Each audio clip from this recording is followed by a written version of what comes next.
Breaking news, those images coming in from the Gulf of Mexico tonight, a deadly blast. Beneath the tropical waters of the Gulf of Mexico. The hunter becomes the hunted. And it's every man for himself. Think you know the Gulf? Think again, because for decades it was just a big blue backyard for spring breakers and oil rigs. Stable, predictable, and frankly, a bit overlooked. But right now, Mexico is pulling off a series of massive, high-stakes moves that are literally redrawing the map.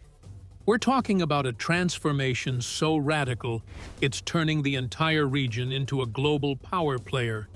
And the real reason behind it all is crazier than you'd expect. The name game, geopolitical gaslighting. Let's start with the one thing that has everyone checking their Wi-Fi connection, the name. If you hopped on a plane in 2024, you flew over the Gulf of Mexico. But by early 2025, if you were scrolling through your feed in the States, you started seeing a new term popping up, the Gulf of America. Changing the name of the Gulf of Mexico to the Gulf of America. At first, it sounded like a bad April Fool's joke or a glitch in the simulation, but it turns out it was a very real, very intentional power move. On his first day back in office in January 2025, President Trump signed an executive order to officially rebrand the U.S. portion of these waters. Now, you might be thinking, it's just a name, who cares? But in the world of global politics, names are everything. They aren't just labels, they're claims. By slapping the America tag on the water, the U.S. essentially put a no trespassing sign on a massive chunk of the continental shelf. It was a clear signal to the world, and specifically to Mexico, that the U.S. intends to treat this water like its own private pond. Naturally, Mexico didn't just sit there and take it. President Claudia Sheinbaum hit back with a level of sass usually reserved for Twitter feuds, suggesting that if the U.S. wanted to rename the Gulf, maybe Mexico should just rename the entire continent Mexican America. While it made for great headlines, the underlying tension was anything but funny. This wasn't just about hurt feelings or national pride, it was the opening salvo in a fight for control over the most valuable maritime real estate in the Western Hemisphere. What makes this shocking isn't just the name change itself, but how fast the digital world caved. Within weeks of the order, Google Maps and Apple Maps started showing different names depending on which side of the border you were standing on. It's geographic gaslighting. If you're in New Orleans, the blue stuff on your screen says Gulf of America. Drive south to Veracruz, and suddenly, it's the Gulf of Mexico again. This digital divide has created a weird, fractured reality where two neighboring countries can't even agree on what they're looking at when they stare out at the horizon. But here is the real kicker. While the U.S. was busy changing the letterhead, Mexico was busy changing the actual Earth. They realized that while they might lose the naming war in the halls of Washington, they could win the economic war on the waves. They stopped arguing about the map and started building things that would make the map irrelevant. The name Gulf of America was meant to project dominance, but it actually lit a fire under Mexico to prove that they are the ones who truly own the future of these waters. It's a classic case of watch the left hand while the right hand moves. While the world was distracted by the Gulf of America controversy, Mexico was quietly green-lighting projects that would shift the entire center of gravity for global trade. They aren't just defending their name, they are transforming their coastline into a logistical juggernaut that is designed to make the U.S. branding look like a desperate attempt to stay relevant. But a name is just a label. What Mexico is doing beneath the surface is where things get heavy. The Panama Killer, the interoceanic corridor. If you look at a map of Mexico, right at the bottom, the country gets skinny, really skinny. This is the Isthmus of Tehuantepec, a 186-mile stretch of land that has been the holy grail for engineers since the 1800s. For over a century, the world ignored this shortcut because the Panama Canal was the undisputed heavyweight champion of global trade. But as we sit here in 2026, The champ is looking pretty bruised, and Mexico is stepping into the ring with something the world hasn't seen before. A dry canal that is fundamentally changing the Gulf of Mexico's southern edge. To understand why this is happening, you have to understand the mess in Panama. For the last couple of years, the Panama Canal has been struggling with a nightmare scenario. It's running out of water. Because the canal uses freshwater locks to move ships, every time a vessel crosses, it dumps millions of gallons of lake water into the ocean. With historic droughts hitting Central America, the canal authorities had to slash the number of daily crossings from 36 down to as low as 18 in 2025. Imagine a global highway where half the lanes are closed indefinitely. Ships were stuck waiting for weeks, and some companies were paying priority fees of up to $4 million just to skip the line. That's not a business model. It's a hostage situation. Mexico saw this Panama crisis and decided to finish what it started over 100 years ago. They've poured over $7 billion into the interoceanic corridor of the Isthmus of Tehuantepec, CY21T. This isn't a ditch filled with water. It's a high-speed, heavy-duty iron canal. The concept is simple but revolutionary. A massive cargo ship pulls into the newly expanded port of Salina Cruz on the Pacific side. Within hours, its containers are craned onto specialized high-speed trains. These trains tear across the isthmus to the port of Coatzacoalcos on the Gulf of Mexico, where the cargo is loaded onto another ship waiting to head to Houston, New York, or Rotterdam. The thrilling part is the speed. While a ship can spend 8 to 24 hours just transiting the Panama Canal, not including the days or weeks spent waiting in line, Mexico's rail leg takes less than 6 hours. In early 2025, a pilot project moved 900 Hyundai vehicles across the country in record time,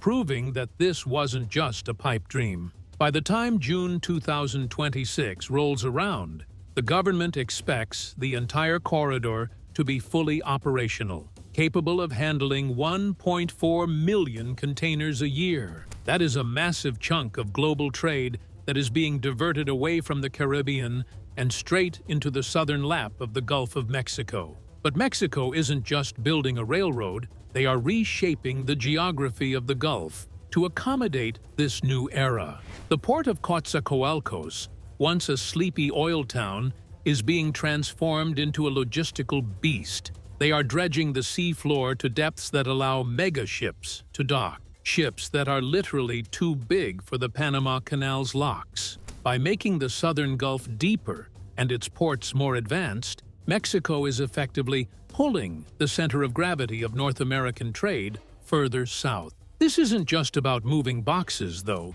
The real reason this is changing the Gulf is the 10 massive industrial parks, or development poles, being built along the tracks. Mexico is telling the world's biggest companies, don't just ship through us, build here. We're talking about semiconductor plants, car factories, and textile hubs. This is the heart of the nearshoring trend. Instead of making things in Asia and shipping them across the Pacific, companies are moving their factories to the isthmus. The Gulf of Mexico is no longer just a transit zone for oil and tourists, it's becoming the world's newest industrial coastline. Of course, this kind of radical change doesn't happen without some serious friction. To build this corridor, Mexico has moved billions of tons of earth, cleared vast swaths of jungle, and essentially militarized the zone. The Mexican Navy now runs the railroad and the ports. When you stand on the docks in Coatzacoalcos, you don't just see dock workers, you see marine patrols. The Gulf is being hardened. It's becoming a strategic fortress. The reality is that Mexico is no longer content being the United States' backyard or Panama's neighbor. They are positioning themselves to be the gatekeeper of the Atlantic and Pacific. By 2026, the flow of goods in the Gulf won't just be moving north-south toward the U.S. border. It will be moving east-west across Mexico's narrowest point. This shift is so profound that it's causing a ripple effect through the entire shipping industry. Insurance rates are changing, shipping routes are being redrawn, and for the first time in a century, the Panama Canal has a legitimate, hungry rival. Mexico is betting the house on the idea that the future of trade isn't a slow crawl through a thirsty canal, but a high-speed dash across a paved isthmus. They are literally digging, building, and paving a new destiny for the Gulf of Mexico. And if you think this is just about logistics, wait until you see what they're doing out in the deep water, where the stakes and the pressures are even higher. Moving containers across land is one thing, but what they're pulling out of the seabed is the real shocker. The billion-dollar deep dive, Trion and the oil gamble. Moving containers across land is one thing, but what they're pulling out of the seabed is the real shocker. To see the most extreme way Mexico is changing the Gulf, you have to leave the shore behind and travel 180 kilometers out into the Perdido Fold Belt. Here, the water isn't just deep, it's ultra-deep, about 2,500 meters down. That is roughly the height of 7 Empire State Buildings stacked on top of each other, all underwater. This is the site of the Trion project. The Trion project is a large, high-quality oil resource. A $7.2 billion gamble that is officially dragging Mexico into the ultra-deep water era. For years, the Mexican side of the Gulf was basically a shallow water playground. While the U.S. was out in the abyss using high-tech robots to suck up oil, Mexico's state-owned giant, Pemex, stayed close to the coast where the drilling was easy and cheap. But the easy oil is gone. Mexico's production has been sliding for years, and they've reached a do-or-die moment. To save their economy, they've had to partner up with the Australians, Woodside Energy, to go where they've never gone before. The shocking tech being deployed at Trion right now, in early 2026, looks more like something out of a sci-fi movie than an oil field. Because the water is too deep for a platform with legs, they are building a floating production unit, FPU. This is essentially a massive, semi-submersible steel island the size of a football stadium that floats on the surface while being tethered to the seafloor by specialized moorings. As of this month, the steel for this beast is being welded in South Korea, and the drilling contracts have been handed to companies using AI-enabled drill ships like the deepwater Thalassa. What's wild about Trion isn't just the depth, it's the sheer complexity. They aren't just poking a hole in the ground, they are installing 18 ultra-deep water wells, 9 to pump oil, 7 to inject water to keep the pressure up, and 2 to handle gas. All of this is connected by a web of subsea trees and flow lines that have to withstand pressures that would turn a regular car into a soda can. And because there are no pipelines out that far, they're bringing in a second massive ship, a floating storage and offloading FSO vessel named Chalchi, after the Aztec water deity. This ship will sit there, act as a giant floating gas tank holding 950,000 barrels of oil, and wait for tankers to come pull up alongside it to ferry the crude to global markets.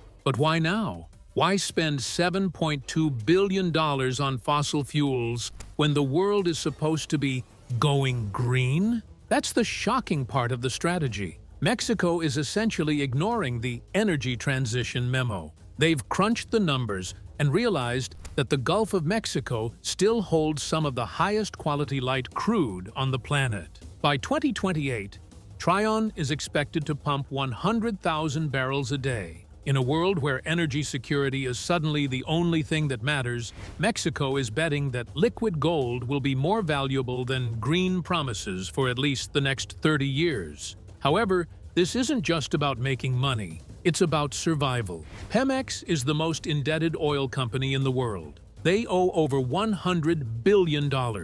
They are using the Gulf as a giant credit card. By opening up the Perdido Fold Belt, they are trying to prove to international investors that Mexico is still a player. They are changing the Gulf from a declining resource into a high-tech frontier. If Trion works, it opens the door for a dozen other tie-back projects nearby. The southern Gulf, once seen as the quiet side of the water, is being turned into a high-tech industrial zone that mirrors the busiest parts of the Texas and Louisiana coasts. The scale of this shift is hard to wrap your head around, We are talking about thousands of workers, fleets of specialized support vessels, and a constant stream of helicopters buzzing back and forth from shore bases in Tampico. Mexico is physically extending its industrial footprint hundreds of miles into the ocean. They are no longer just near the Gulf. They are colonizing the deep. The shocking reality is that this isn't a slow transition.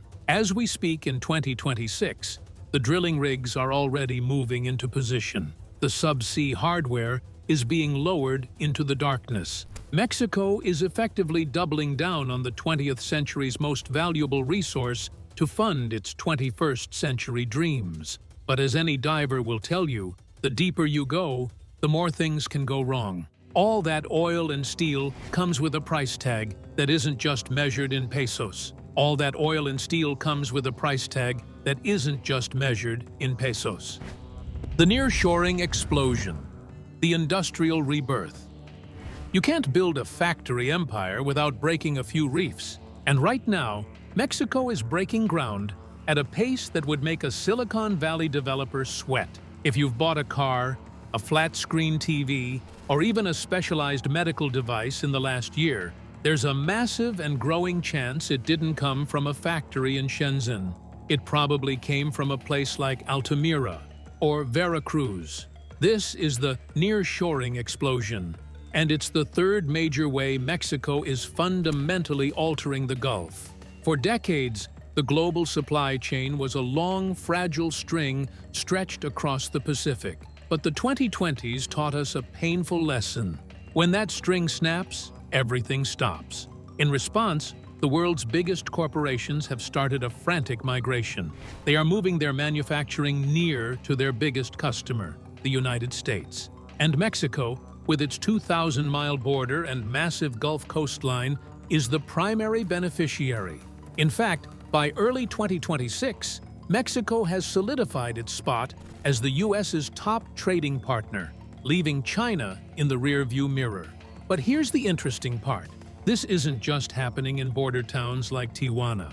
The real transformation is hitting the Gulf Coast. Mexico has realized that the Gulf is a giant liquid highway that leads straight to the hungry ports of the American South and East Coast. To capitalize on this, they've launched what they call the Mexico Plan, a series of massive industrial zones that are turning the coastline into a high-tech mini-China. Take the Gulf of Mexico Coastal Industrial Park near Tuxpan, for example. Just 5 minutes from the port, they've cleared hundreds of acres to build what is essentially a plug-and-play city for global corporations. These aren't just warehouses, they are sophisticated ecosystems with their own power grids, fiber optic networks, and shelter services that handle everything from Mexican labor law to environmental permits for foreign CEOs. When a company like BMW or Volvo decides to ramp up EV production, they aren't just looking for a building, they're looking for a fortress that connects directly to the sea. The speed of this change is staggering. In 2025 alone, foreign direct investment in Mexico hit a record-breaking $36 billion. We are seeing a 976% increase in funding for economic intelligence units specifically designed to map out where the next factory should go.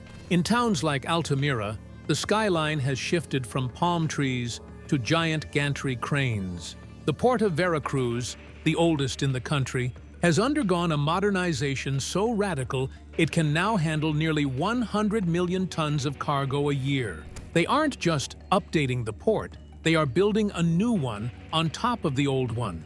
Why is this changing the Gulf? Because it's turning a natural ecosystem into a massive industrial machine. To accommodate the influx of cargo, the seafloor is being dredged deeper, and the coastal wetlands are being paved over for logistics hubs. The Gulf is no longer just a place where fish swim. It's a place where just-in-time logistics derive and die. If a semiconductor plant in Guadalajara needs a specific chemical from a refinery in Tabasco, it moves through a Gulf-connected supply chain that is now operating 24/7. The reality is that this industrialization is creating a new kind of geography. Experts are calling it the interconnected web. Within the next few years, The entire arc of the southern Gulf will be a continuous line of manufacturing, assembly, and shipping facilities. Mexico is no longer just a production site. It's trying to become an innovation hub. They are graduating 130,000 engineers a year to staff these plants. They are building smart industrial parks that use AI to manage electricity and water because, frankly, they're running out of both. This is the hidden engine behind the name change and the oil drilling. Mexico needs the oil to power the factories, and they need the interoceanic corridor to move the goods. Everything is connected. The Gulf of Mexico is being rebranded, drilled, and paved because it is the only way Mexico can handle the sheer volume of the world's redirected trade. But as the concrete spreads and the cranes multiply, the locals are starting to notice a change that isn't measured in GDP. The most sophisticated chips are manufactured in Taiwan. You can't build a factory empire without breaking a few reefs. The ghost of the Gulf, the environmental fallout. You can't build a factory empire without breaking a few reefs. And right now, Mexico is breaking ground at a pace that would make a Silicon Valley developer sweat. But as the concrete spreads, a ghost is starting to haunt the water. If you look at satellite imagery of the Gulf in 2026, you'll see something chilling. Massive, milky white clouds swirling around the coast of Veracruz. These aren't natural silt deposits. They are the death plumes of progress, the direct result of dredging millions of tons of sand to make room for the world's biggest ships. The thing is that Mexico's industrial boom is suffocating its own greatest natural treasure. The Veracruz Reef System, a sprawling underwater metropolis and a UNESCO biosphere reserve, is currently in a fight for its life. To expand the port of Veracruz, engineers have to dig deep, and that digging kicks up fine limestone sediment that acts like a thick underwater fog. It blocks the sunlight that coral needs to survive and eventually settles on the polyps, literally choking them to death. Despite a landmark Supreme Court ruling in Mexico back in 2022 that was supposed to protect these reefs, the pressure of nearshoring has pushed the government to bulldoze ahead anyway. But the damage isn't just local to the reefs. The industrial runoff from the new development poles along the isthmus is feeding a monster that has been growing for decades. The hypoxic zone, better known as the dead zone. Usually we blame the Mississippi River for this. All that fertilizer from the American Midwest flowing south. But in 2026, a new source is contributing to the rot. When the seabed is reshaped and deeper, wider channels finally welcome the world's largest cargo ships. As Mexico intensifies its industrial farming and chemical manufacturing to support its new factories, nitrogen and phosphorus are pouring into the southern Gulf at record levels. This triggers massive algae blooms that, when they die and sink, suck every last molecule of oxygen out of the water. What does a dead zone look like? It looks like a graveyard. In early 2026, fishermen near Tabasco reported fish kills so large they could be seen from space, shimmering carpets of silver scales floating on the surface because the water beneath them had become unbreathable. This is the paradox of Mexico's growth. They are building the most advanced ports in the world, but the very water those ports sit in is becoming a biological desert. The $82 million a year that the dead zone used to cost the seafood industry is starting to look like a bargain compared to the total ecosystem collapse experts are now warning about. The shocking part for the average person? This hits your dinner plate. The Gulf of Mexico provides nearly 40% of all the seafood in North America.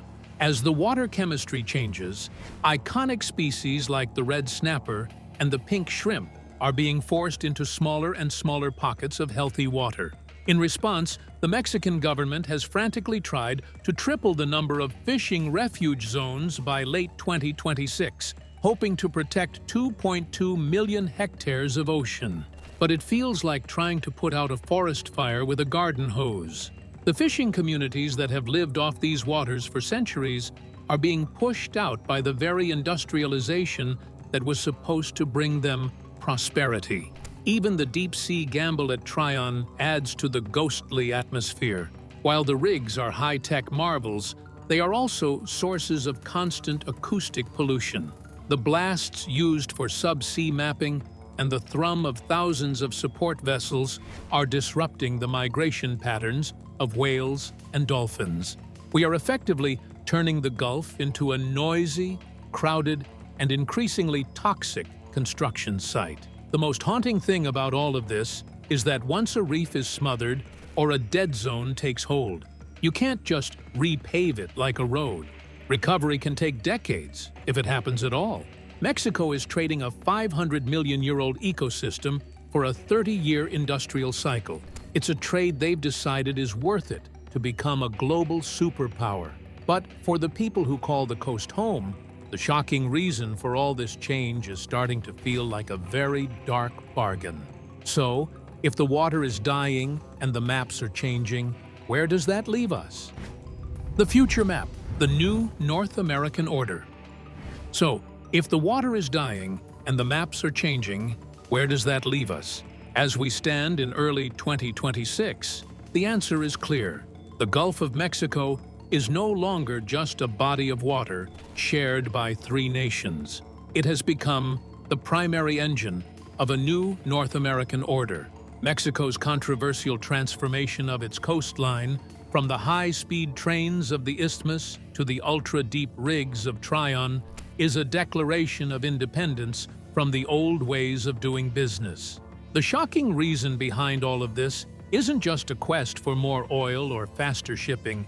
It is a calculated move by Mexico to replace China as the world's most essential manufacturing partner for the United States. By 2026, the data shows they are winning.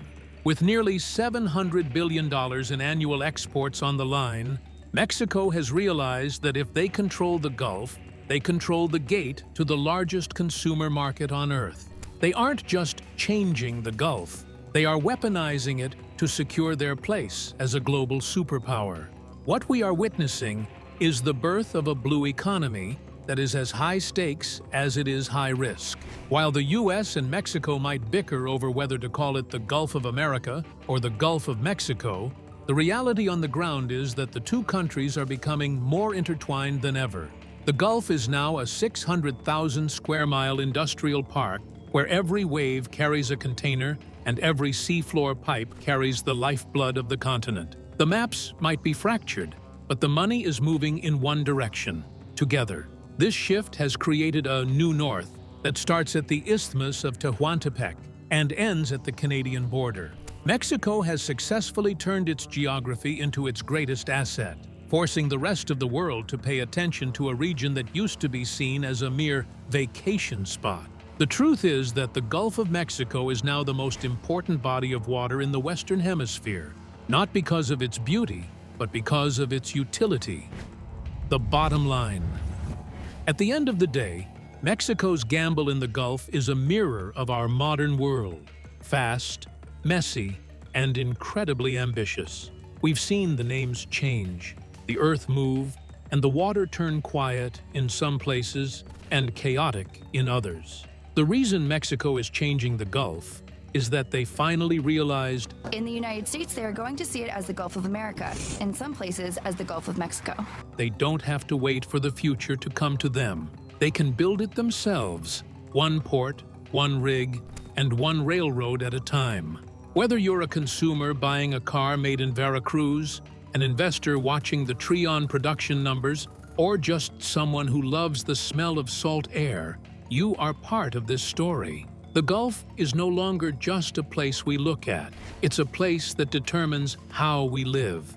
As we move further into 2026, the question isn't whether the Gulf will continue to change, but whether we're ready for the powerhouse it has become. The quiet giant is awake, and it's speaking Spanish. Mexico's gamble isn't just a project, it's a total economic takeover. By aggressively rewriting the Gulf's DNA through the interoceanic corridor and record-breaking nearshoring investments, hitting a staggering $41 billion in 2025, Mexico has transformed a shared sea into its own strategic front yard. They aren't just a neighbor anymore, they are the U.S.'s top trading partner, siphoning global trade from Panama and drilling into the deep water frontier of Trion. Whether you call it the Gulf of Mexico or the Gulf of America, one thing is certain. Mexico is now the one holding the keys to the continent's future. If you found this deep dive eye-opening, hit that subscribe button to catch our next breakdown of the world's biggest hidden shifts.